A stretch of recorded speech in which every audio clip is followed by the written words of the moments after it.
वागीशा यस्य वदने लक्ष्मीर्यस्य च वक्षसि यस्यास्ते हृदये संवित्तं नृसिंहमहं भजे।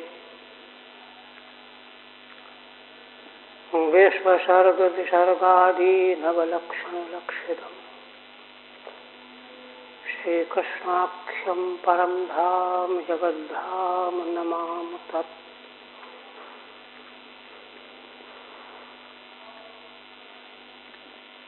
परम पूज्य यति वृंद,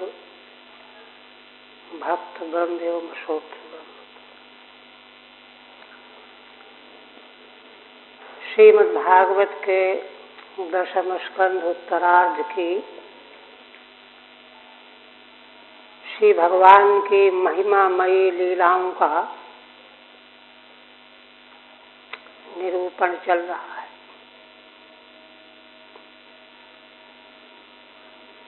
पिछले दिन 70वें अध्याय में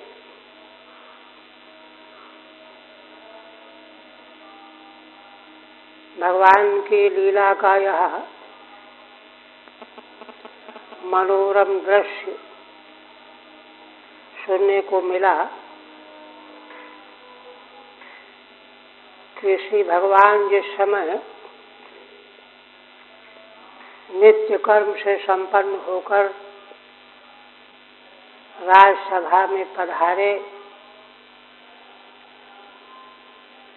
तो जरासंध के कारागृह में बंद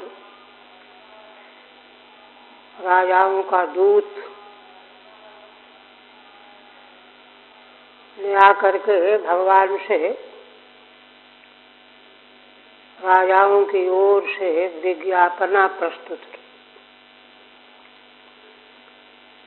वे राजा लोग भगवान के चरणों में विज्ञापना भेजकर भगवान के शरण में पहुंच करके उनसे सुरक्षा की याचना कर रहे हैं। उसी समय श्री नारद जी आ गए आकाश मार्ग से। श्री नारद जी से भगवान ने जब पूछा कि पांडव क्या करना चाहे, क्या कर रहे हैं। भगवान तो सर्वज्ञ हैं, सब जानते ही हैं। श्री नारद जी ने बताया कि वे श्रेष्ठ राजसूय यज्ञ के द्वारा आपकी आराधना करना चाहते हैं। आप उनके इस मंगलमय कृत्य में सहयोग कीजिए, केवल अनुमोदन नहीं, सहयोग कीजिए, वहाँ आप पधारिए। उससे सारे संसार को सुख मिलेगा, हित होगा। तो यह जब नारद जी ने निवेदन किया तो अब चूंकि वह राज्यसभा है, अब क्रम प्राप्त तो देखिए, पहले कारागृह में बंदी राजाओं का दूत आया है, उसने प्रार्थना किया है। श्री नारद जी पीछे आए हैं। तो पहले आओ पहले पाओ के आधार पर तो पहले जरासंध का उद्धार करके उनकी सुरक्षा चाहिए। किंतु भारतीय राजतंत्र और नैतिक तंत्र, नीति तंत्र, धर्म तंत्र की अवधारणा विलक्षण स्वरूप वाली है। यहाँ पहले पीछे से मतलब नहीं होता। यहाँ कृत्य की मूल्यवत्ता का विचार किया जाता है। कौन सा कृत्य अतिशय मूल्यवान है, उसमें साधक बाधक हेतुओं का चिंतन करके तब निर्णय लिया जाता है। तो इसीलिए भगवान ने, क्योंकि वहाँ जो नवयुवक युद्धवंशी बैठे थे वो तो यही चाहते थे, बहुत दिनों से युद्ध नहीं करने को मिला, तो भुजाएं खुजला रही हूँ, चलो मौका मिला, युद्ध में आनंद आएगा। वो तो यही चाहते हैं कि पहले युद्ध ही हो, किंतु श्री नारद जी का अभिप्राय था कि नहीं, महाराज के यज्ञ में सहयोग हो। भगवान तो दोनों के अपने हैं, उनको दोनों प्रिय, किंतु देखिए भगवान की लीलामयी प्रवृत्ति, चरित्र देखिए, यह उच्च कोटि का जीवन दर्शन है। श्री भगवान के नित्य कर्म, गृहस्थ धर्म के पालन के कृत्य, कर्तव्य, ये सब अपने अपने जीवन को समझने के लिए है। अभी जो हम श्री महाराज जी के द्वारा वेदांत सुन रहे थे, वहाँ पहुँच हमारी तभी बनेगी जबकि जीवन के समग्र दर्शन से हम परिचित हो जाएंगे। क्योंकि वेदांत तो जानने का अंत है, इसके बाद जानना कुछ रह ही नहीं जाता। लेकिन उसके पहले जो बहुत कुछ जानने को है, अगर जाना ही नहीं गया तो वहाँ पहुँच ही नहीं होगी। इसलिए जीवन और जगत दर्शन के विषय में भी जानना आवश्यक है। तो लोक शासक, राज्याधिकारी, शासक, राजतंत्र के प्रणेता, उन महान पुरुषों का वैदिक दर्शन की दृष्टि से कृत्य, उनका कर्तव्य क्या होता है कि वे दूसरे को महत्व देते हैं। भगवान ने उद्धव जी को कितना बड़ा महत्व दिया। तुम तो मेरे परम चक्षु हो, मंत्रणा के तत्व के ज्ञाता हो, तुम जो कुछ बताओगे, निर्णय करोगे, वही मैं करूंगा, यह कह रहे हैं राजसभा में बैठे हुए। तो महान शासक जो होते हैं वे अपने निर्णय को थोपते नहीं। वर्तमान शासकों में और राजतंत्र के रहस्य को नहीं जानने वाले अवैदिक शासकों की यही प्रवृत्ति इतिहास में देखने को मिलेगी। स्वयं नेहरू जी के बारे में कहते हैं, जो प्रथम प्रधानमंत्री थे हमारे देश के, वो जो कुछ तय कर लेते थे, मंत्रिमंडल की मीटिंग प्रारंभ होने के पहले सबको सुझाव देते कि देखो ये तय करना है, वहाँ कोई क्यों नहीं कर सकता, अब तो वही तय करना है। केवल एक दो व्यक्तियों को छोड़कर राम मनोहर लोहिया उनके खिलाफ बोलते थे, ऐसे इंदिरा जी के समय में भी। माने इस दर्शन का सारे जगत के लोक व्यवहार से पूरा संबंध है। उसको ठीक ठीक आकलन करके हम देख सकते हैं। पूज्य श्री महाराज जी की जो राम राज्य और मार्क्सवाद नाम की पुस्तक है, उसमें समग्र वैदिक दर्शन के प्रकाश में सारे संसार में जो राजतंत्र और सामाजिक व्यवस्थाएं चालू हैं, चल रही हैं, उनके सत्य खोखलेपन को प्रकट किया गया है। और वहाँ स्पष्ट किया महाराज ने कि शास्त्रीय दर्शन के बिना सारी व्यवस्थाएं, सारी संस्थाएं केवल मात्र अंधकार में मार्ग टटोल रही होती हैं। इसलिए राजतंत्र का शासक कैसा होता है, भगवान श्री राम का शासन इसी तरह का था। महाराज दशरथ ने जब भगवान को उत्तराधिकार देने के लिए मन में सोचा तो सारे भूमंडल के राजाओं को बुलाया,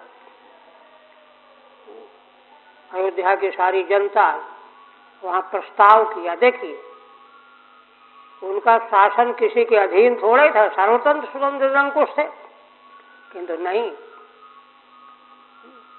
गणमान्य लोग समाज के चाहते हैं कि नहीं चाहते, सामान्य जनता हमारे पुत्र को युवराज देखना चाहती कि नहीं देखना चाहती। ऐसे व्यक्ति को जब शासन पर आरूढ़ किया जाएगा तो उससे प्रजा का कल्याण होगा, हित होगा। ये है वैदिक दर्शन की दृष्टि। तो भगवान ने इस प्रकार से उद्धव जी को कितना महत्व दिया, मंत्रणा के लिए उनसे प्रश्न किया। तो इस तरह से एक एक चीज शास्त्र में असल में ये केवल कथानक मात्र नहीं होता, शास्त्र में जीवन के रहस्यों का तात्पर्य व्यक्त किया जाता है। और बार बार जब सुना जाएगा, चिंतन किया जाएगा तो हमारे जीवन में उसका अवतरण हो जाएगा। तो जीवन की साधना जो है उत्कर्ष की ओर पहुंच जाएगी, उत्कर्ष प्राप्त हो जाएगा। अब आगे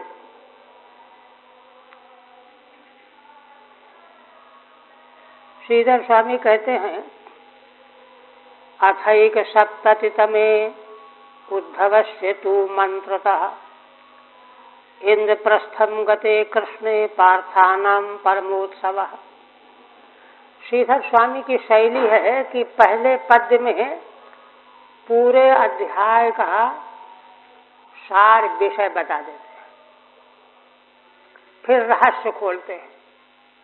तो क्या कहते हैं कि इस 71वें अध्याय में श्री उद्धव जी अपनी मंत्रणा में जो बात स्पष्ट करेंगे, प्रमाणित करेंगे, यह करना चाहिए, उसको सुन करके भगवान इंद्रप्रस्थ को प्रस्थान करेंगे। और जब इंद्रप्रस्थ पहुंच जाएंगे तो पांडवों को इतना आनंद मिलेगा, परम उत्सव प्राप्त होगा। ये इस अध्याय का विषय है। किंतु इस घटनाक्रम का रहस्य अब बता रहे हैं। कहते हैं कि देखो, राजसूयमिदं कृत्वा मिशं कृत्वा भीम दुर्योधनादिषु कलिमुत्पाद्य तद्वारा भूभारमहरत् प्रभु। श्री भगवान का चिकीर्षित क्या है, भगवान क्या करना चाहते हैं। भगवान जिसलिए अवतार लेकर के आए हैं वही तो सिद्ध करना चाहते हैं। इसलिए कैसे सिद्ध करना चाहते हैं, राजसूय मिशम कृत्वा। महाराज युधिष्ठिर का राजसूय यज्ञ, यह तो एक बहाना है। मिशम माने बहाना, ब्याज, उसके बहाने ब्याज। माने श्री भगवान के ही संकल्प से महाराज के हृदय में राजसूय यज्ञ करने की प्रेरणा जग गई। उर प्रेरक रघुवंश विभूषण, राम करा चाहे सोई होई, ये सब पंक्तियां उसी दिशा में ले जाती हैं। तो राजसूय मिशम कृत्वा भीम दुर्योधनादिषु, भीमसेन और दुर्योधन, इसी प्रकरण में दुर्योधन जो है जल भुन जाएगा, ईर्ष्या से जो है लबालब भर जाएगा। यहीं से जो है बड़ी तेजी से षड्यंत्र उसका शुरू हो जाएगा, प्रारंभ हो जाएगा।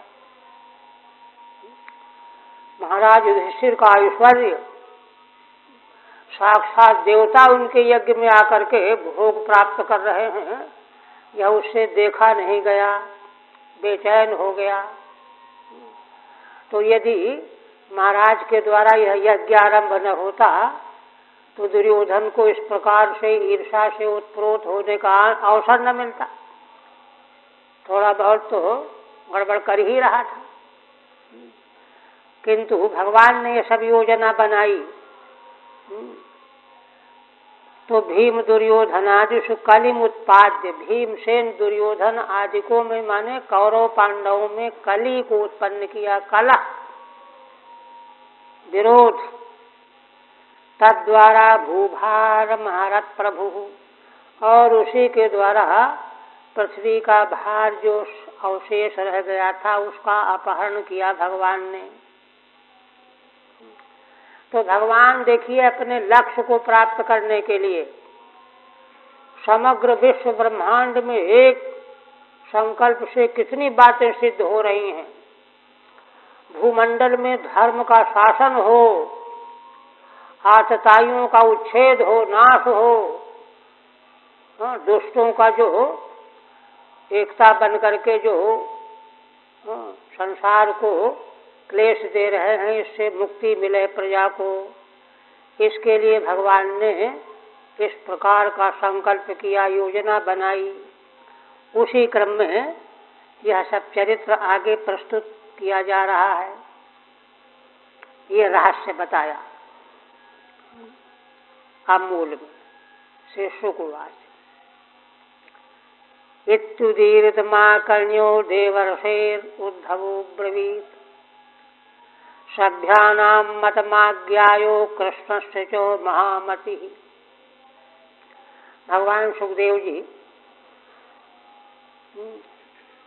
संयोजक के रूप में कहने लगे कि भगवान ने जब उद्धव जी को इतना सम्मान देते हुए उनसे मंत्रणा के बारे में प्रश्न किया, पूछा, राय मांगी, तुम अपनी राय दो, जो तुम कहोगे वही मैं करूँगा।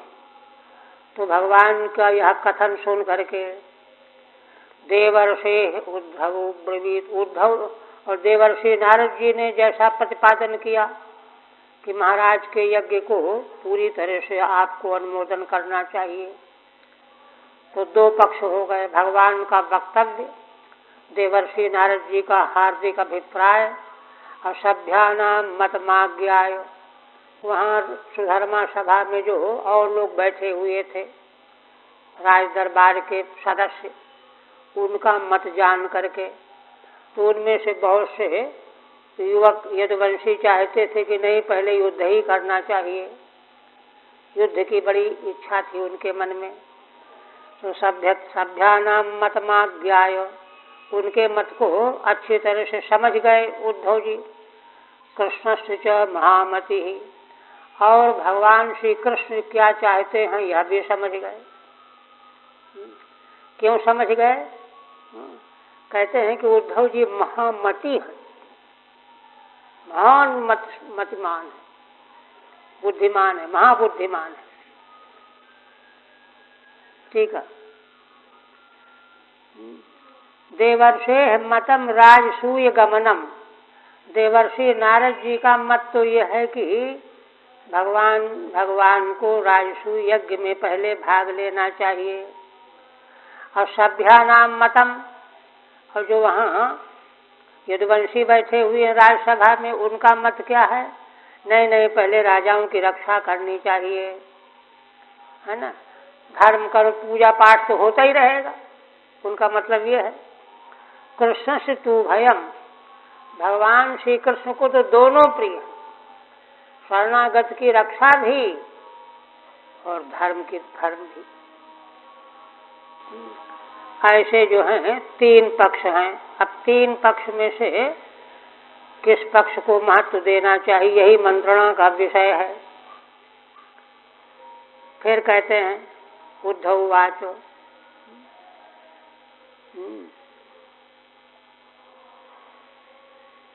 कहते हैं यदुक्तम ऋषिणा देवो साचिव्यम यक्षतस्त्वया कार्यम पैतृस्वश्रेयस्यो रक्षा च शरणैषिणाम। श्री उद्धव जी कहते हैं कि हे देव, भगवान को संबोधन करके, हे भगवान, हे देव, देवर्षि नारद जी ने जो बात कही है, क्या कही है? पैतृस्वश्रेयस्य यक्षतः त्वया साचिव्यम कार्यम, आपके पिता की बहन के पुत्र, बुआ के लड़के पांडव, है ना, जो राजसूय यज्ञ का आयोजन कर रहे हैं, करने जा रहे हैं, उस यज्ञ में आपको साचिव्य माने पूरा सहयोगी होना चाहिए। पैतृ और रक्षा, और दूसरा काम है ना, कारागार में पड़े हुए राजाओं की रक्षा भी करनी चाहिए। भगवान के लिए तो दोनों ही करनी है। रक्षा च शरणयुषिणाम, जो आपके शरण में आए हुए हैं, जिन्होंने प्रार्थना किया है, शरण के इच्छुक हैं, उनकी रक्षा भी। दोनों कृत्य भगवान के लिए करणीय हैं, पहले तो ये कहा। किंतु उनमें प्राथमिकता किसको दी जाए, विचार ये है। तो कहते हैं यष्टव्यम, अच्छा ठीक है, इसकी यक्षतो यागम करिष्यतः,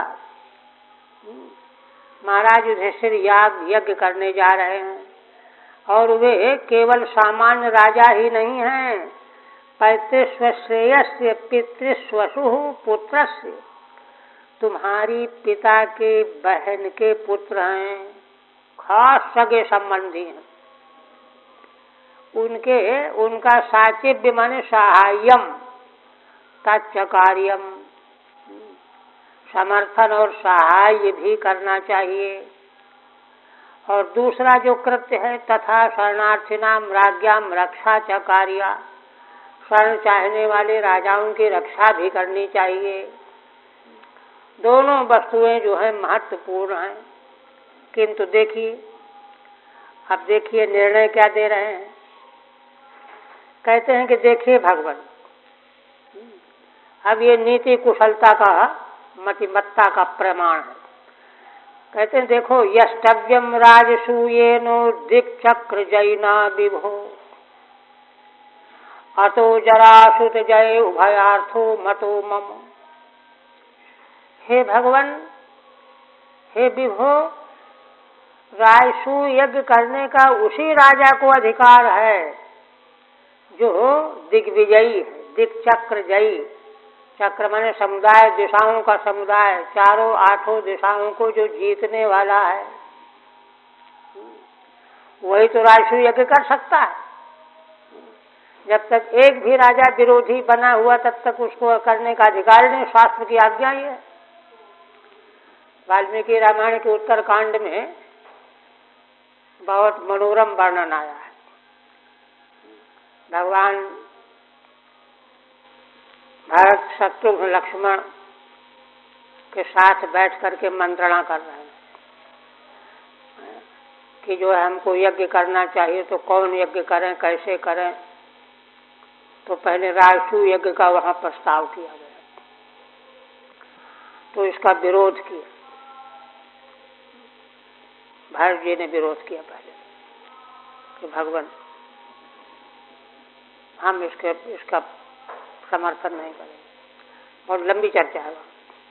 तब अंत में तो वहाँ क्यों विरोध किया?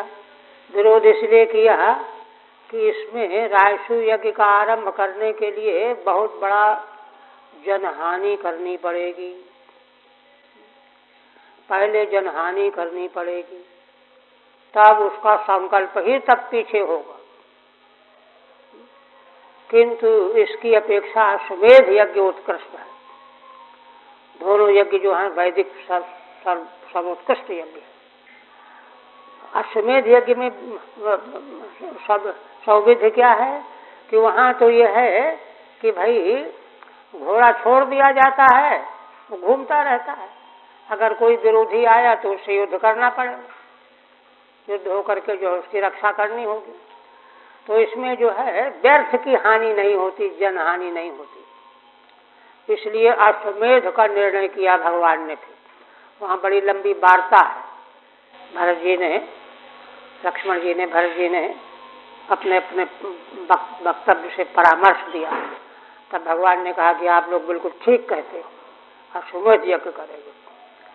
तो उसी तरह से यहाँ कह रहे हैं कि दिक्चक्र जैना राजसूयेन यष्टव्यम, सभी दिशाओं को पहले जीत ले, उसी को अधिकार है यज्ञ करने का। अच्छा, जब ये बात है तो क्या होगा कि अतो जरासुत जय उभयार्थो मतो मम। इसलिए महाराज जब राजसू यज्ञ करना चाह रहे हैं तो जरासंध पर तो विजय पानी ही पड़ेगी। तो देखिए उसकी भी आवश्यकता आ गई। तो जरासंध का वध, उद्धार करना जो है यज्ञ के लिए भी अनिवार्य है और राजाओं की रक्षा के लिए भी अनिवार्य हो गया। किंतु सीधे केवल जो है जरासंध के ऊपर चढ़ाई कर दी जाती तो वह पक्ष दूसरे नंबर का पड़ जाता।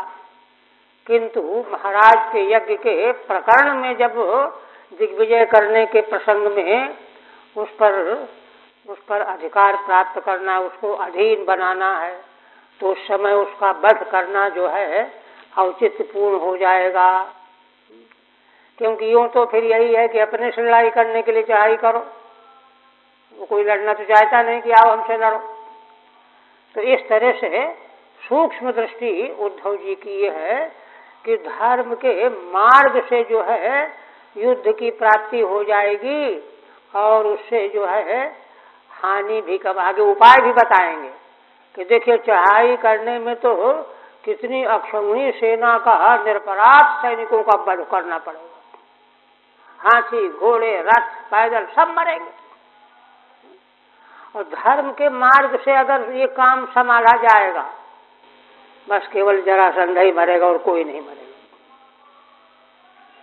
कितनी बड़ी बुद्धिमत्ता का मार्ग है, मंत्रणा है। इसलिए अतो जरासुत जय उभयार्थो मतो मम, दोनों कार्यों की सिद्धि के लिए है ना, आप आयोजन में समर्थन तो कीजिए यज्ञ के लिए, किंतु उसी प्रकरण में जो है जरासंध पर विजय पाने की परिस्थिति आ जाएगी, उससे दोनों काम बन जाएंगे। ठीक है। तत् प्रथम राजसूयार्थम गंतव्यम, उद्धव जी का मत है कि पहले राजसू यज्ञ के लिए जाना चाहिए। ततो राज रक्षा कर्तव्या, इसके बाद राजाओं की रक्षा करनी चाहिए। इत्याह्यष्टव्यमित्यष्टभी, 8 श्लोकों से इसको पूरी तरह से विवेचन करने जा रहे हैं। अतो दिग्विजय हेतु, क्योंकि आप यज्ञ में सहयोगी बनने के लिए जाएंगे। अब यज्ञ बिना दिग्विजय किए हो नहीं सकता, और दिग्विजय में औरों को जीतना तो आसान है, किंतु जरासंध पर विजय पाना कठिन काम है।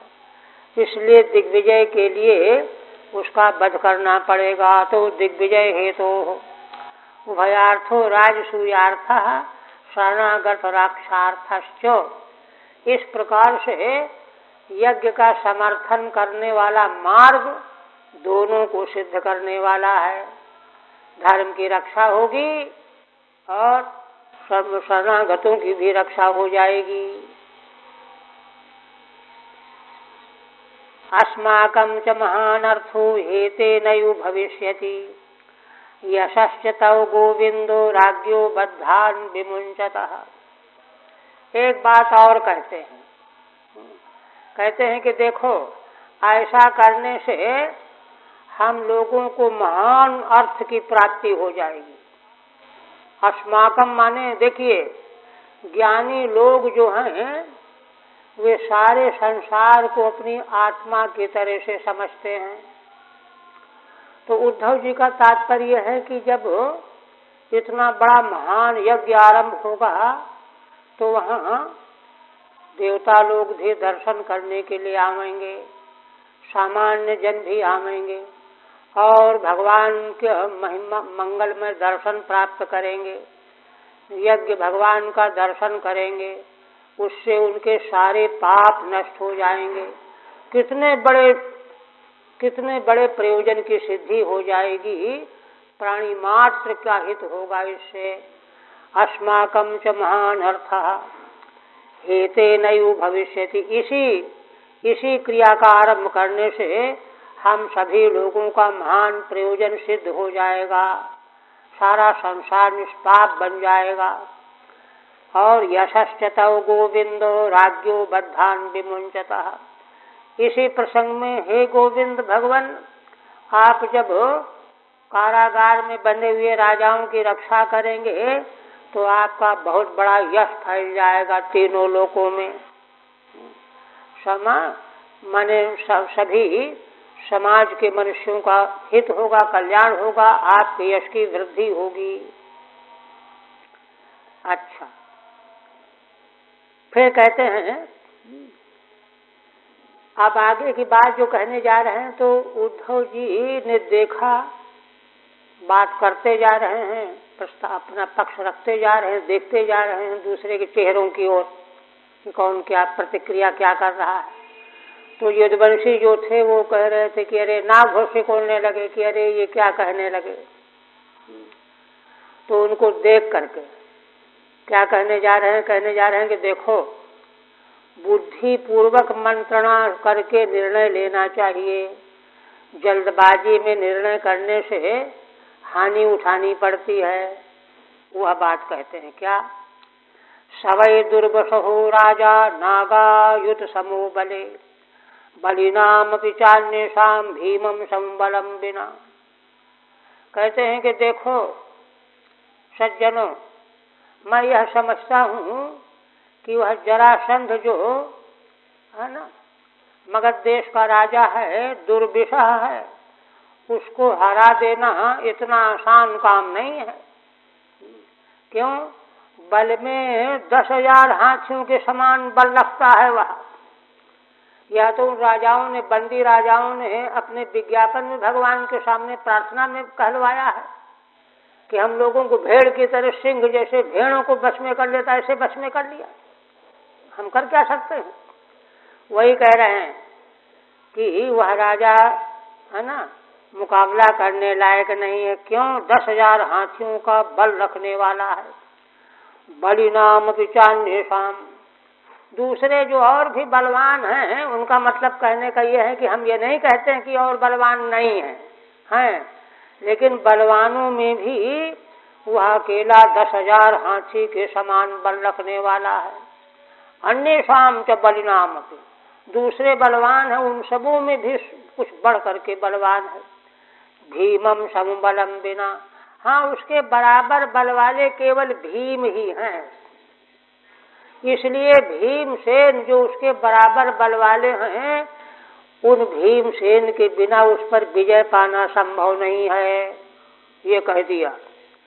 अब इस मंत्रणा के रहस्य को जाने बिना जल्दबाजी में है ना युद्ध छेड़ दो तो मुंह की खानी पड़ेगी, अभिप्राय है। ठीक है। अति उत्सुकतया सदैव जरासंधम हंतुम इच्छतः, बड़े उत्सुक होकर के जो यदुवंशी शीघ्र ही जरासंध को कब वध कर देना चाहते हैं, अभी चढ़ाई कर देंगे हम लोग। तान आलक्ष्या, उनको आलक्षित करके उद्धव जी कह रहे हैं कि नहीं, बिना सोचे विचारे कोई काम नहीं करना चाहिए। क्यों? सवाहिति अन्येषां ततो बलिनाम अपि यद्यपि, है ना, दूसरे जो बलवान हैं उन सबों से बड़ा बलवान है यह। यद्यपि समबल एव भीम, भीमसेन का बल यद्यपि इससे ज्यादा नहीं है, समान ही है। तो समान बल वाला फिर क्या पता कि जीत पावेगा कि नहीं जीत पावेगा। समबल एव भीमस्तथापि तम बिना, किंतु देखो फिर भी जरासंध के समान बल वाले भीमसेन के बिना उस पर विजय पाना असंभव है। भीमादेव तस्य मृत्युर्विहिता इति भावः, भीमसेन के द्वारा ही उसकी मृत्यु विहित है, निश्चित है। और असल में इसीलिए भगवान ने 18वीं बार युद्ध में उसको छोड़ भी दिया था।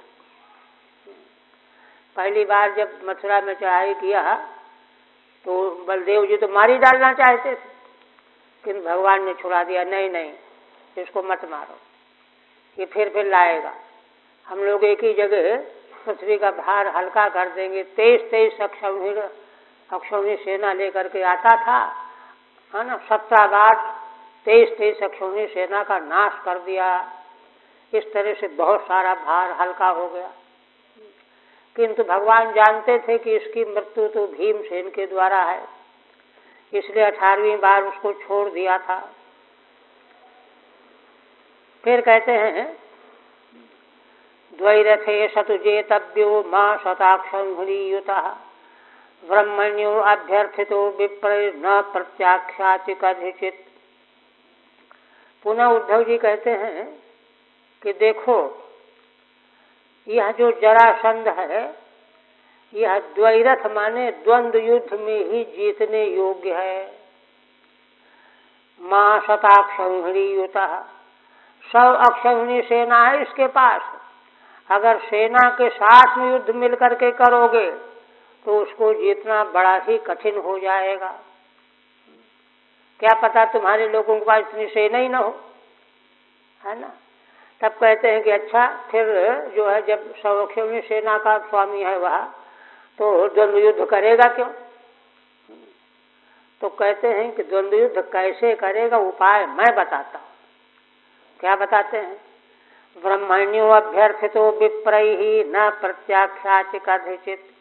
देखो, जरासंध ब्राह्मणों का बड़ा भक्त है। अगर ब्राह्मण उससे अभ्यर्थना करेंगे, याचना करेंगे, तो कभी जो है उनका प्रत्याख्यान नहीं करेगा।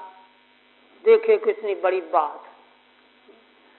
इतना बड़ा ब्राह्मण भक्त है, लेकिन आसुरी स्वभाव के कारण जो है जीवित रहने लायक नहीं। तो कहते हैं वह स्वभाव, धर्म का उल्लंघन करने के कारण वह स्वभाव, जितना उसका जैसा ब्राह्मण भक्ति का स्वभाव है, वह अकिंचित कर हो गया। जैसे रावण चारों वेदों का ज्ञाता था, किंतु अधर्म के मार्ग में पैर रखने के कारण से वह मारने लायक हो गया, वध के योग्य बन गया। विभीषण ने तो पीछे उसका संस्कार करने को मना कर दिया, इतना नीच कर्म किया, मैं इसका संस्कार नहीं करूंगा। तो भगवान ने समझाया कि नहीं नहीं, संस्कार करो।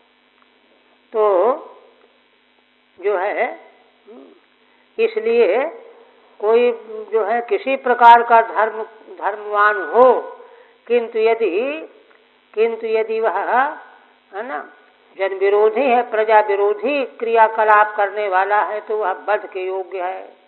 ठीक है। ननु सबल साम्येपि सेना बलम तस्याधिकम इति। कहते हैं अच्छा, भीमसेन उसके बराबर बल में हूँ, तो सेना का बल तो उसके पास ज्यादा है, तब कैसे भीमसेन जीत पाएंगे? इच्छेदता। तो कहा कि भाई देखो, भीमसेन सेना के साथ में नहीं जीत पाएंगे।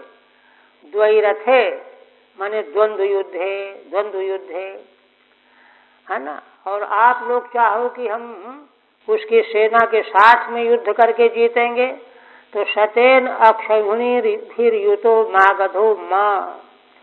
100 अक्षौहिणी सेना से युक्त होकर के जरासंध पर विजय पाना संभव नहीं है। न जेतव्यत्यर्थः नन्वसौ स्वसैन्य में युद्धाय नियुंजीत।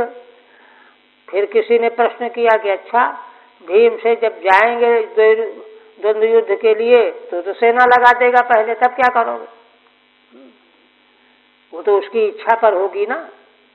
युद्धाय नियुंजीत कुतस्तेन द्वैरथम इति। सेना भेज देगा तो द्वैरथ द्वंद्व युद्ध कैसे होगा उससे? तब उसका उपाय बताते हैं। तत्राह कहते भाई देखो, ब्रह्मण्य जरासंध बड़ा ब्राह्मण भक्त है, न प्रत्याख्याति न निराकरोति।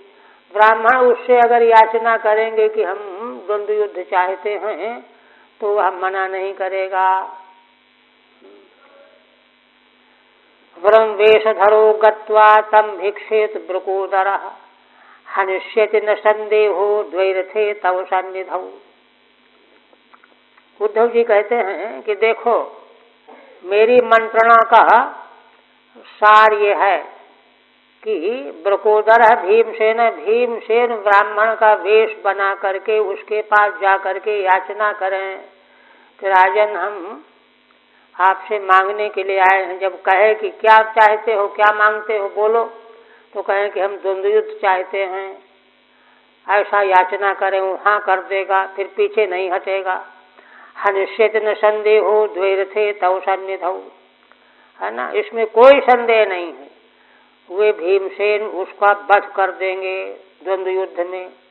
किंतु एक बात कहते, तव सन्निधौ, हे भगवान आपकी सन्निधि में, भगवान के चाहने पर होगा।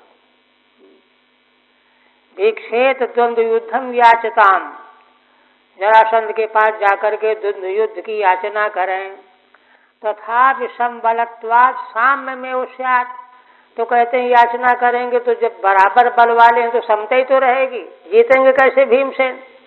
तब उस पर कहते हैं कि नहीं, भगवान की सन्निधि में भीमसेन ही विजय प्राप्त करेंगे। इसी बात को भगवान की महिमा का उल्लेख करते हुए उद्धव जी स्पष्ट करते हैं। कहते हैं कि देखो, भगवान की निमित्तता जो है कितनी सूक्ष्म है। निमित्तम परमेशस्यो विश्वसर्ग निरोधयो हिरण्यगर्भा सर्वस्यो कालस्यारूपिणस्तव। उद्धव जी कहते हैं कि देखो, असल में काल रूपी भगवान ही सब कुछ करने वाले हैं। यद्यपि हम देखते ये हैं कि उसने युद्ध किया, उसने जीता, लेकिन वो निमित्त कोई भी पकड़ के बना दिए गए हैं। वहाँ सब जगह विजय भगवान के द्वारा हो रही होती है। महाभारत के अंत में एक प्रसंग घटनाक्रम दिया गया है कि जो है वहाँ एक कोई महापुरुष थे, उनसे जब पूछा गया महाभारत युद्ध का वृत्तांत, तो उन्होंने कहा कि मैंने तो यही देखा कि भगवान ही सारे महाभारत के 18 दिन के युद्ध में वे ही संग्राम कर रहे हैं, वे ही सबका नाश कर रहे हैं। ये देखो, वस्तु स्थिति ये है। किंतु इस बात को तत्वज्ञानी दर्शन के आधार पर समझता है, देखता है। वही कह रहे हैं, कहते हैं क्या है ना, ईशस्य विश्वसर्ग निरोधयो, माने ईशस्य परमेश्वर से, भगवतः भगवान का, विश्व की सर्ग माने सृष्टि, निरोध माने प्रलय। ये दोनों काम सृष्टि करते हुए तो ब्रह्मा जी दिखाई देते हैं और प्रलय करते हुए शिव जी दिखाई देते हैं। तो ब्रह्मा जी निमित्त बन जाते हैं, शिव जी निमित्त बन जाते हैं। सृष्टि के निमित्त ब्रह्मा बन जाते हैं, हिरण्यगर्भ माने ब्रह्मा, और सर्वः माने शिव जी। ये निरोध प्रलय के निमित्त बन जाते हैं। किंतु वास्तविक में उन दोनों के भीतर अंतर्यामी रूप से भगवान ही सृष्टि भी करने वाले हैं और प्रलय भी करने वाले हैं। इसी तरह से भीमसेन केवल निमित्त बन जाएंगे। वस्तुतः तो भगवान ही जरासंध का उद्धार करने वाले हैं। इसलिए भगवान की सन्निधि में भीमसेन उसको मार डालेंगे। निमित्तम परमेश्वर से विश्वसर्ग निरोधयो हिरण्यगर्भा सर्वस्व, विश्व की सृष्टि और निरोध माने प्रलय, इसके लिए दोनों निमित्त हिरण्यगर्भ माने ब्रह्मा और सर्व माने शिव जी प्रलय के निमित्त हैं। किंतु वास्तव में जो भगवान दिखाई नहीं पड़ते, वे ही वास्तव में सब कुछ करने वाले हैं। जैसा महाभारत के युद्ध में देखा, क्यों कालस्यारूपिणस्तव, कहते हैं कि आप परम ईश्वर परमात्मा परमेश्वर काल रूप हो, आप ही सब कुछ करने वाले हो, मारने जिलाने वाले। केवल मात्र सारे सृष्टि के करने के निमित्त ब्रह्मा दिखाई देते हैं हम लोगों को, दूसरे लोगों को, और प्रलय के निमित्त दिखाई देते हैं शिव जी रुद्र भगवान। किंतु वास्तविकता क्या है? वास्तविकता यही है कि आप ही सृष्टि करने वाले हो, आप ही संहार करने वाले भी हो। ठीक है। ननु अकिंचित कुर्वतो मम सन्निधानात् किम स्यात्। अगर कोई भगवान की ओर से प्रश्न करे कि अरे भाई भगवान कुछ करेंगे तो है नहीं, केवल वहां बैठे रहने से क्या होगा, कुछ करेंगे तो है नहीं, है ना। आज पर कहते हैं कि नहीं, असल में दूसरे तो केवल निमित्त ढूंढे जाते हैं, करने वाले तो भगवान ही हुआ करते हैं। भगवान ने देखिए श्रीमद् भगवद गीता के 11वें अध्याय में अर्जुन को स्पष्ट शब्दों में कहा, मया हतांस्तम जहि मां व्यथिष्ठाः। पार्थ अर्जुन, मैंने इनको पहले ही मार रखा है, तो मार डाल इनको, व्यथा मत कर।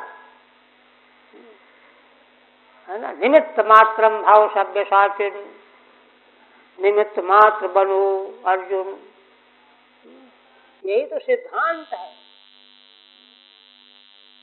तो इसलिए अयमर्था अभिप्राय व्यक्त कर रहे हैं, यथा तवा रूपस्य हो कालात्मनो, है ना। हे भगवान, जैसे आप रूप रहित कालात्मा हैं, काल कोई दिखाई थोड़ा देता है, काला नीला पीला, कालात्मा भगवान। विश्व सर्गे निमित्तम केवलम, विश्व की सृष्टि में केवल निमित्त बन जाते हैं ब्रह्मा जी, हिरण्यगर्भा ब्रह्मा, तथा सर्वस्य तन्निरोधे, और शिव जी प्रलय के लिए निमित्त बन जाते हैं। तथा त्वमेव सन्निधि मात्रेण हंता, इसी तरह से भगवान आप ही सन्निधि मात्र से जरासंध का उद्धार करने वाले होंगे। भीमो निमित्त मात्रमिति, भीमसेन के द्वारा वह निमित्त बन करके मारा जाता हुआ दिखाई पड़ेगा। ये है सिद्धांत। फिर कहते हैं भगवान ऐसा होने से देखो और क्या होगा। गायन्त ते विशद कर्म गृहेषु देव्यो, राज्ञां स्वपत्तु बधमात्म विमोक्षणं तो, गोप्यश्च कुञ्जरपतेर्जनकात्मजायाः, तिष्ठौश्च लब्धशरणान् गुणयो भयं च। श्री उद्धव जी कहते हैं कि भगवान जब ऐसा हो जाएगा, है ना, उसके बंदी खाने के राजा लोग जो है मुक्त हो जाएंगे, तो आपके मंगलमय यश का राज्ञां देव्या, उन 20,000 राजाओं की देवियां रानियां अपने अपने घरों में गान करेंगी, विशद यश का उल्लेख करेंगी। कौन से यश का? स्वशत्रु बधमात विमोक्षणम, तो अपने शत्रुओं का वध और अपने पूज्य पतियों का विमोक्षण, मुक्ति। यह बात जो है अपने घरों में उन 20,000 राजाओं की पत्नियां जो हैं गान किया करेंगी, विशद यश गावेंगी। यही तो महान शासक का उत्तरदायित्व होता है कि संसार में सब उसके गीत गाने वाले हों।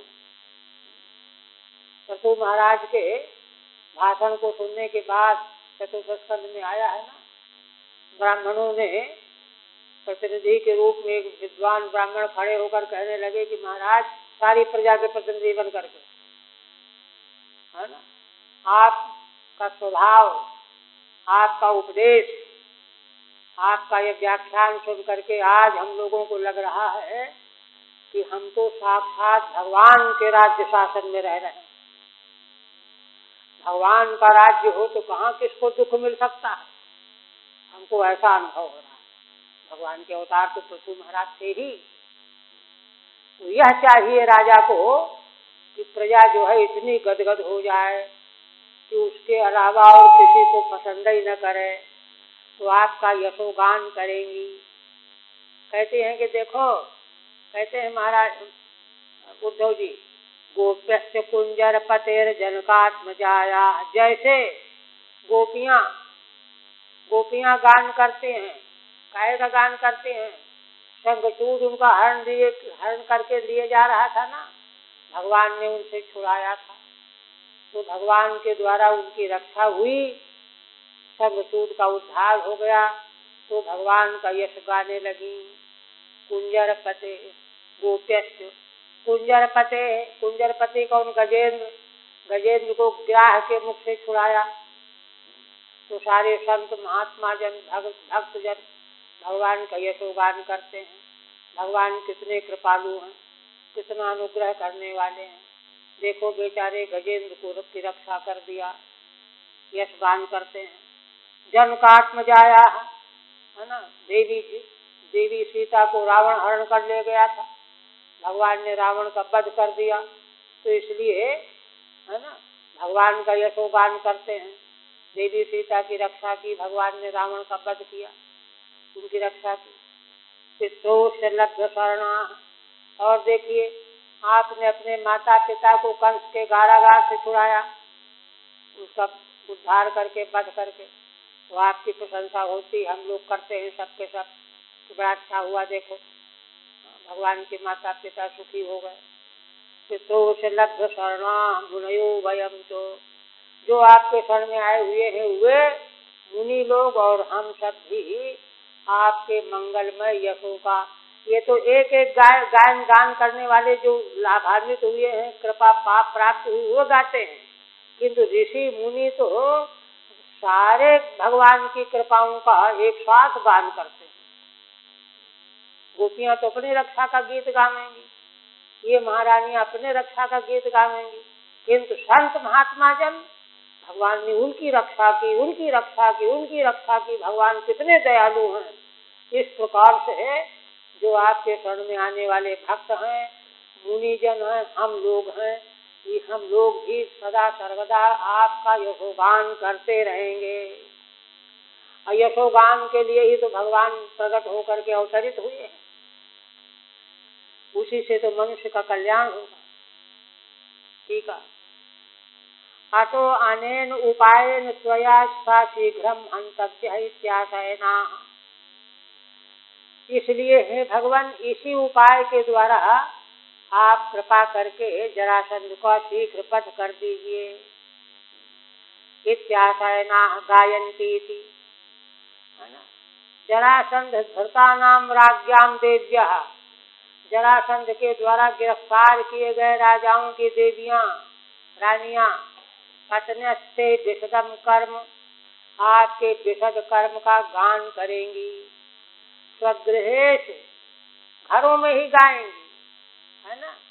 बालक लाल नादौ गायंती, अपने बालकों का लालन पालन करेंगी, उस समय गाएंगी भगवान का मंगलमय यश गान। जैसे गोपियां भगवान के लीलाओं का गान करती हैं, दही मंथन करती हैं, भगवान के चरित्रों का गान करती हैं, ऐसे भगवान से हमारे पतियों की रक्षा हुई है, तो आपके यश का गान करेंगी, बालकों को लालन पालन करेंगी, है ना। किम तत्कर्म, कौन वह कर्म है? स्वशत्रुर जरासंधस्य वधम, अपने शत्रु जरासंध का वध। एक तो ये आत्मनाम पतिनाम विमोक्षणम, तो और उनके अपने पतियों को छुड़ाया जाना भगवान की कृपा से ही तो हुआ। कैसे गाएंगी? देखिए, श्रीधर स्वामी जो है अभिनय करके बताते हैं। वत्स मारोदी, हे वत्स बालक रो मत, श्री कृष्ण एवं करिष्यति, भगवान सब ठीक कर देंगे, ऐसा कर देंगे, वैसा कर देंगे। जैसे कोई बालक कोई फल के लिए रो रहा है, अरे भगवान ला करके दे देंगे। पतंग उड़ गई है, पतंग ला के दे देंगे। कुछ भी कहना, इस प्रकार से लालन पालन करते समय गान करेंगी। और दृष्टांता, और इसके संबंध में दृष्टांत दे रहे हैं, कई दृष्टांत। गोप्यश्च इत्यादय, गोप्यश्च करके कई दृष्टांत दे रहे हैं। यथा गोप्यः शंखचूड बधम स्वमोक्षम च गायन्ति, गोपांगनाएं शंखचूड का पद और उससे अपनी रक्षा का, भगवान का यशोगान करती रहती हैं। अवतारांतर्गतम कुंजरपते, भगवान के दूसरे अवतार का भी यश। कुंजरपति वही गजेंद्र, नक्राट, नक्रग्राह के द्वारा भगवान ने उसकी रक्षा कर दी, यह सब गान करते हैं। जनकात्मजायाश्च, और जनक की पुत्री सीता देवी की रावण से भगवान ने रक्षा की। पितोश्च कंस गृहान मोक्षम, और अपने माता पिता का कंस के कारागार से मोक्ष भगवान ने किया, यह सब गान करते हैं। अतः एवं भूतानाम तासाम कृपया त्वया तथैव कर्तव्यमिति भावः, इसलिए हे भगवान, क्योंकि ऐसी बात है, इतना जो है यश वृद्धि होगी, उनको कितना सुख मिलेगा, आनंद मिलेगा आपके शरणापन्न भक्तों को, है ना। इसलिए उन पर आपको कृपा करने के लिए आपको ऐसा ही करना चाहिए। तथैव कर्तव्यमिति भावः, जरासंध कृष्णो भूर्यर्थायुपकल्पते प्रायः पाक विपाकेनो तव चाभिमतः क्रतुः। एक बात और देखिए, विज्ञ लोग जो होते हैं नीति शास्त्र का के मर्मज्ञ जो होते हैं वे ऐसी मंत्रणा देते हैं कि बिल्कुल हूबहू यो ज्यों का त्यों ऐसे से ऐसे ही होके रहेगा। विभीषण ने मंत्रणा दी रावण को, लेकिन सुना नहीं उसने, अभिमान में आकर के जैसी मंत्रणा दी कि अगर नहीं मानोगे तो ऐसा होके रहेगा, वही हो गया। तो नीति कुशल जो मर्मज्ञ हैं उनकी मंत्रणा होती तो क्या कहते हैं? कहते हैं भगवान जरासंध बल कृष्णो भूर्यर्थायुपकल्पते। जरासंध का वध जो है और अधिक प्रयोजनों के लिए उपयोगी सिद्ध होगा, माने और भी नए नए रास्ते निकलेंगे इससे, है ना। प्रायः पाक विपाकेन, क्यों, एक बात और है रहस्य की, कहते हैं पाक विपाकेन, विपाक कहते हैं कर्म फल का पक जाना, कर्म विपाक प्रक्रिया, है ना, उसके द्वारा, है ना, जरासंध का वध तो अनायासेन संपन्न हो जाएगा, क्योंकि उसने जितने पाप किए उन पाप के फलस्वरूप उसका नाश अवश्य भावी हो जाएगा। प्रायः पाक विपाकेन एक शौचाभिमतः क्रतुः, और उसी से जो है रायसु यज्ञ का मार्ग भी खुल जाएगा। और आपको यज्ञ, भगवान को तो धर्म सबसे ज्यादा प्यारा है, यज्ञ रूप धर्म है, इसलिए आपको अभिमत है, आपके अभिमत की सिद्धि भी हो जाएगी। यहाँ व्यंजना से एक बात और कह रहे हैं, क्या कह रहे हैं? क्योंकि देखो जरासंध पहले मार दिया जाएगा तो क्या होगा कि चिढ़ करके शिषपाल जो है टपक पड़ेगा, उसी रायसु यज्ञ के प्रकरण में उसका भी उद्धार हो जाएगा। शिषपाल के बाद साल आ जाएगा उसका मित्र, उसका भी काम तमाम हो जाएगा। फिर विदुरथ और एक है दंतवक्र और विदुरथ, इनका भी नाश हो जाएगा। तो इस तरह से ये दुष्ट जो अभी छिपे पड़े हुए हैं इनके नाश का एक द्वार खुल जाएगा, इसलिए यह काम बहुत उपयोगी हो जाएगा। क्या कह रहे हैं? ठीक है। किंतु जरासंध वध इति भूर्यर्था इति, बहुत अधिक प्रयोजन का साधक सिद्ध होगा भगवान। कैसे? तो बता रहे हैं, उस अभिप्राय को बता रहे हैं। ततः शिशुपाल बधादयोपि सुख साध्या भविष्यन्ति भावा। इसके बाद शिशुपाल आदिकों का वध जो है बड़ी आसानी से हो जाएगा, क्योंकि ये लोग उसको अपना मित्र मानते हैं, चिढ़ जाएंगे। अच्छा, जब क्रोध और चिढ़ ज्यादा पैदा हो तो समझ लो कि उसका नाश का समय आ गया।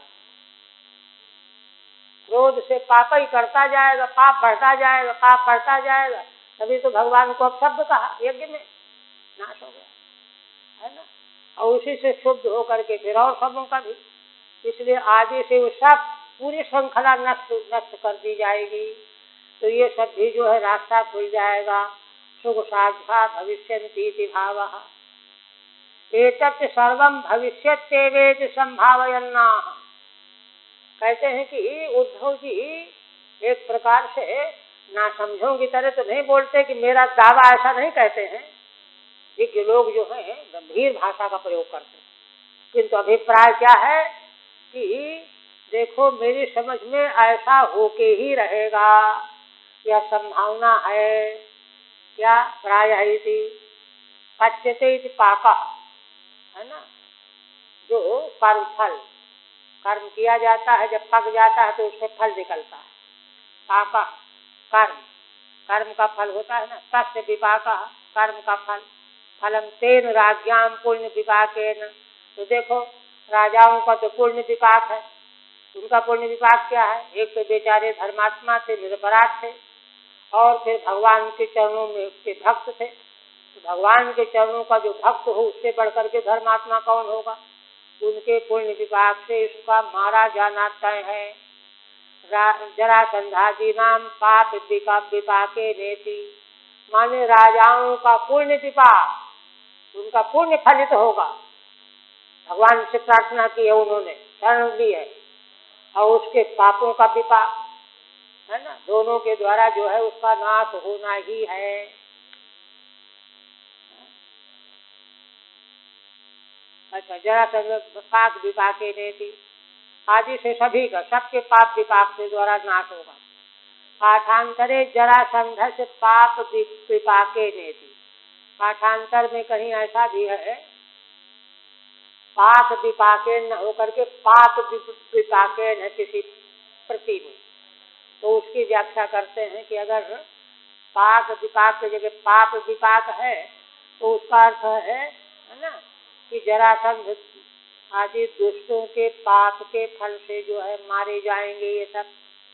सेनायम क्रतुस्तवाभिप्रेत सत्र गते त्वयि सर्वम भविष्यति इत्यर्थः, इसलिए यह क्रतु आपको अभिप्रेत है, वहाँ आपके जाने से यह सब कुछ सफलता अपने आप सिद्ध हो जाएगी। फिर कहते हैं श्री शुकवार, अपनी मंत्रणा जो है उद्धव जी ने दे दी। अब उसका परिणाम क्या निकला। इत्युद्धव बचो राजन सर्वतो भद्रमच्युतम, देवर्षि यदुवृद्धाश्चो कृष्णस्य प्रत्यपूजयन्।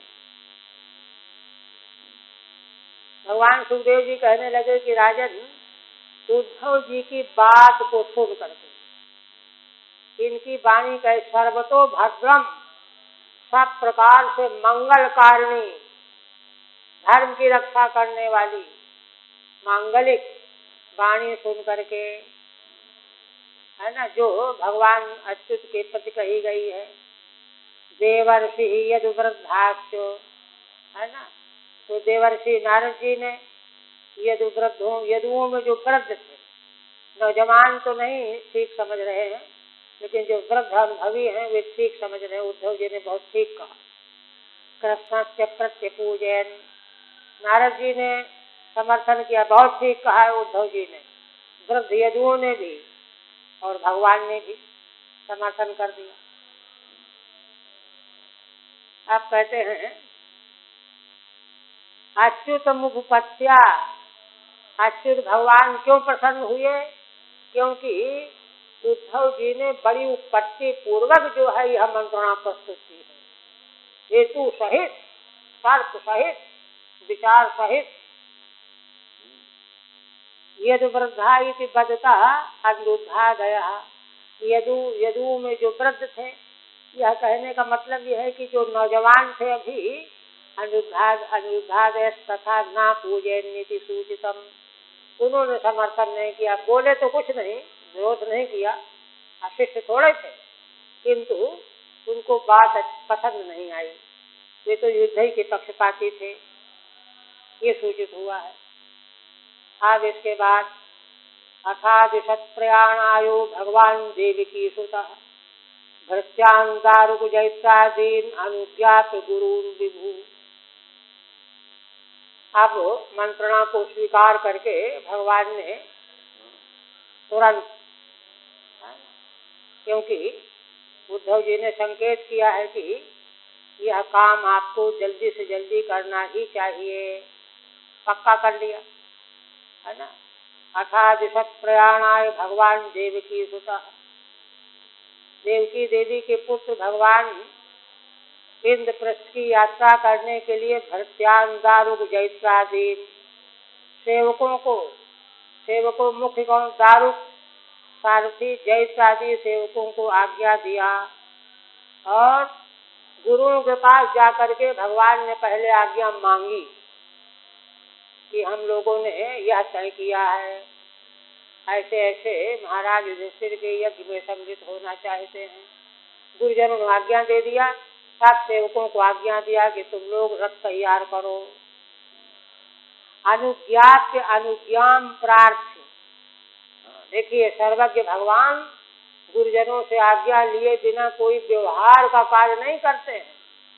अरे क्या पूछना है, हम तो सर्वज्ञ हैं। गुरुन वसुदेवादीन, गुरुजनों को वसुदेवादी को से आज्ञा मांगी, पहले आज्ञा दो तो हम यह करेंगे। निर्गमय्यावरोधान स्वान ससुतान सपरिच्छदान संकर्षण मनुज्ञात्यो यदुराजम च शत्रुघ्न सूतोपनीतम स्वरथम आरुहत गरुड़ध्वजम। भगवान ने क्या किया, कहते हैं, है ना, निर्गमय्यावरोधान स्वान। पहले उत्तरार्ध की पंक्ति में है ना, पहले संकर्षण माने बलराम जी से आज्ञा मांगी भगवान ने, यदुवंशियों के राजा उग्रसेन से आज्ञा मांगी, है ना, बड़े भाई से और महाराज उग्रसेन से आज्ञा मांगी। आज्ञा जब मिल गई, ठीक है, अच्छा है, ठीक है, करो तैयारी। तब भगवान ने क्या किया, निर्गमय्यावरोधान स्वान, अपने पत्नी आदि परिवार को भगवान ने पहले तैयार कराया, प्रेषित किया। निर्गमय माने प्रेषित किया, तैयार करके आगे चलने के लिए तैयारी करो। ससुतान, और भगवान ने अपनी पत्नियों को पुत्रों के सहित, और सपरिच्छदान, अच्छा भाते वहाँ बहुत दिनों तक रहना है, कितने महीने रहना पड़ जाए, इसलिए सब अपनी आवश्यकता की वस्तुओं को साथ में लेकर के, वस्त्र आदि इसके सहित सारी सामग्री भगवान ने पुत्रों के सहित पत्नियों को सारी सामग्री आवश्यक कई महीने निवास के हिसाब से के सहित भगवान ने पहले उनको प्रेषित कर दिया। संकर्षण मनुज्ञात यदुराजम च शत्रुघ्न, दोनों से आज्ञा लेकर के सूतोपनीतम स्वरथम आरुहत गरुड़ध्वजम। इसके बाद सूत जी के द्वारा लाया गया जो रथ तैयार करके लाया गया, जो गरुड़ध्वज रथ भगवान का सबसे अलग ही होता है, उस पर भगवान आरूढ़ हो गए। देखिए, अब यहाँ से भगवान का पारस्परिक व्यवहार कैसा होता है, क्योंकि देखिए, जीवन दर्शन के सारे अंग जब ठीक होंगे, फिट होंगे, तभी जो है ज्ञान विज्ञान परिपक्व माना जाएगा, परिपक्वता को प्राप्त करेंगे। जैसे शरीर में किसी का एक कान ज्यादा लंबा हो जाए, गड़बड़ हो जाएगा, हाथ ज्यादा लंबा हो जाए, गड़बड़ हो जाएगा। इसलिए जीवन के सारे क्रियाकलाप जो वैदिक परंपरा के अनुसार जो शास्त्र में विहित किए गए हैं, महान पुरुषों ने जिनका पालन किया है, जिनका आचरण किया है, जिन पर जोर दिया है, वह कैसा जीवन होना चाहिए, वह सारी बात यहाँ ग्रहण करने की है। तो प्रकरण ही सारा ऐसा है, और जो है इसी से जो है बात आगे बढ़ती है। ठीक है, अवरोधान स्वान माने दारान, पत्नियों को, अवरोध का पत्नियां, निर्गमय प्रयाणम कारयित्वा, उनको आवश्यक सामग्री पुत्रों के सहित उनको, है ना, प्रयाण करवा दिया। तुम लोग चलो, धीरे धीरे चलेंगे, पत्नी बच्चे छोटी सवारी में, भगवान का रथ तो तेजी से दौड़ के पहुंच जाएगा। और ततो रथद्विभट साधिनायकैः करालया परिवृत आत्मसेनया मृदंग भेरियानक शंख गोप मुखैः प्रघोष घोषित ककुभो निराक्रमत।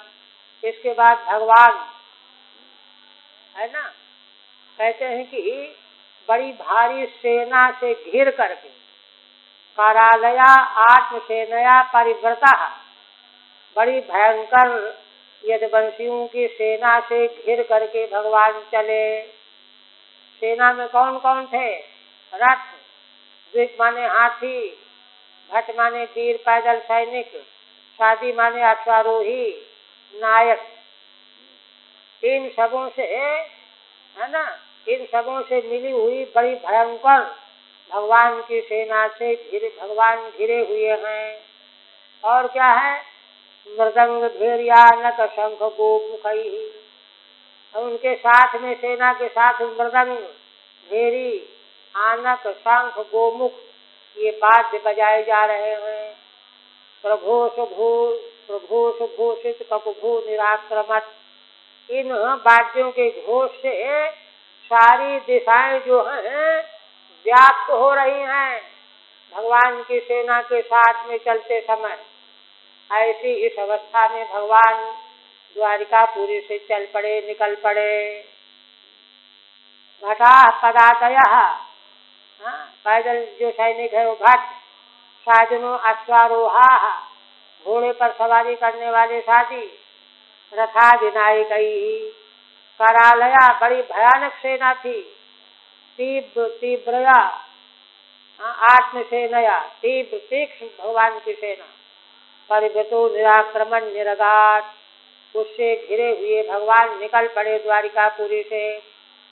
कुतः सकाशात, किसके साथ में? मृदंगाद धीर वाद्यई प्रघोषण घोषिताया ककुभा। मृदंगादि वाद्यों के घोष, और प्रघोष, है ना, छोटी ध्वनि, बड़ी ध्वनि और बड़ी ध्वनि, इनसे घोषित सारी दिशाएं घोषित हो रही, उसके साथ भगवान निकल पड़े। और कहते हैं रिवाज कांचन श्रीकाधिरच्युतम सहात्मजा पतिमन सुव्रता ययु बराम्बराभरण विलेपन स्वज सुसंवृतान्भिरति चर्म पाणि। देखिए, ये जो शोभा का यहाँ वर्णन किया जा रहा है, बहुत आगे तक आएगा। यही धर्माचरण और पुण्य का फल है। इस प्रकार का सुख, इस प्रकार का आनंद जो यहाँ जिसका वर्णन किया जाएगा, विश्लेषण किया जाएगा, वह धर्म का परिणाम है। जहाँ धर्म नहीं है वहाँ का सुख और जो है सब नकली, दिखाऊ। कहते रिवाज कांचन श्रीकाधिरच्युतम। भगवान की पत्नियां, नृ माने मनुष्य धोते हैं पालकियों को ना पूर्व में, बाजी माने घोड़े जोते जाते हैं रथों में, माने पालकियों में, रथों में, कांचन सोने की सिरिकाओं में, है ना, इनमें बैठी भगवान की पत्नियां अपने अपने पुत्रों को लेकर के। और पतिम अच्युतम अनु, है ना, भगवान का रथ आगे आगे जा रहा है, पीछे पीछे भगवान की पत्नियां जा रही हैं। सुव्रता, है ना, शोभन व्रत वाली, शोभन व्रत वाली भगवान की पत्नियां भगवान के रथ के पीछे पीछे पालकियों में और जो है रथों में बैठ करके, पुत्रों के साथ बैठ करके जा रही हैं। उनका वेश कैसा है? बराम्बराभरण विलेपनस्रज, जिनके श्रेष्ठ आभूषण हैं, अंबर माने वस्त्र हैं, आभरण हैं, विलेपन किए हुए हैं, मालाएं धारण किए हुए हैं फूलों की, सुसंवृतान्भिरति पाणी भी। और भगवान की पत्नियों को के रथ पालकियों की रक्षा करने के लिए पैदल सैनिक हाथ में तलवार ढाल लेकर के उनको चारों ओर से घेर करके